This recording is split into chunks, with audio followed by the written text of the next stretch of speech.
সকলে কেমন আছো? আশা করছি ভালো আছে। আমি অনেক ভালো আছি। অনেকটা পরে ভিডিওটা শুরু করলাম। প্রথমে গুড়টা জালে বসিয়ে দিয়েছি। দেখো আমার এখানটায় গুড়টা কি সুন্দর জাল হচ্ছে। তো আজকে গুড়ের জালটা দিয়ে কি বানাবো বলো তো? এই যে কুলের আচার করবো। এই যে কাঁচা কুল, পাকা কুল নিয়ে নিয়েছি একসাথে। দেখো এভাবে কে কে ভালোবাসো বলো তো, কাঁচা পাকা মিলিয়ে কুলের আচার খেতে। তো আমি আজকে কুলের আচারটা গুড় দিয়েই করবো। তো চলো কিভাবে করি দেখা যাক। তো কুলগুলো আমি কি করেছি বলো তো, ভালো করে ধুয়ে এই যে বটু হচ্ছে থাকে সেগুলো আমি ছাড়িয়ে নিয়েছি। ভালো করে জলটা ঝরে নিয়েছি। জল থাকতেও পারবে না কিন্তু এইভাবে কাঁচা কুলের আচার করলে।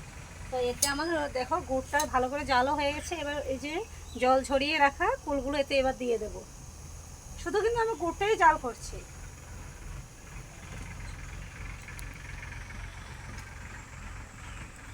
তো একেবারে সোজাভাবে বগরি, এই যে সরি বগরি, আমরা আসামে বগরি বলি বলে বগরি চলে এসেছে। কুলটার আচার করতে পারো। তো দেখতে পাচ্ছ আমি কুলগুলো এতে দিয়ে দিলাম। এই যে বেশ ভালো লাগছে কিন্তু দেখে। দেখো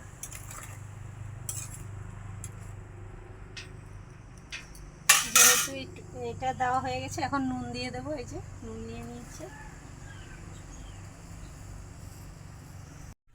মেনলি আচারে যে জিনিসটা দরকার হয় সেটা হলো কি বলতো, সব কিছুই মেনলি মানে বলছি মশলার গুঁড়োটা। এতে আমি কি কি দিয়েছি বলতো, ধনের গুঁড়া, ধনে দিয়েছি, জিরে, মৌরি দিয়েছি, লঙ্কা দিয়েছি, শুকনা লঙ্কা। এই যে মশলাটা করেছি, এই যে আমি মশলাগুলো দিয়ে দিচ্ছি এতে।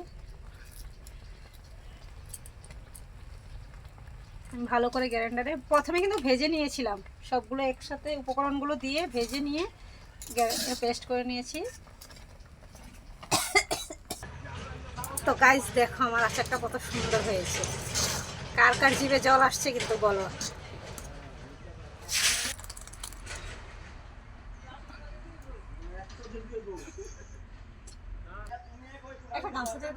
যে দেখো আমার কুলের আচার কি সুন্দর রসালো ভাবে হয়েছে।